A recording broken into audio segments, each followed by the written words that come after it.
Morosini.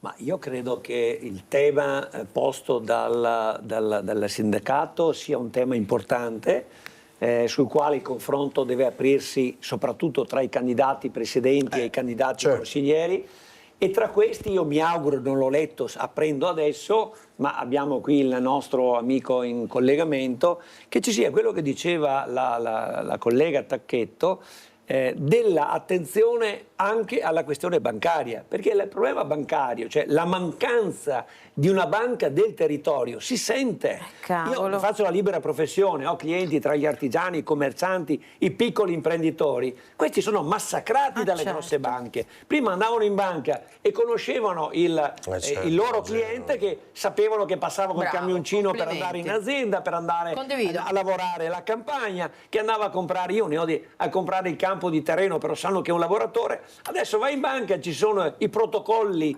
stabiliti altrove che non ti guardano in faccia, non importa se lavori, se sei una persona seria, se sudi dalla mattina alla sera. E non ti danno il mutuo? No, tu non hai l'azienda che rientra nei parametri, per cui non ti do nulla. La mancanza di una banca del territorio è mortale.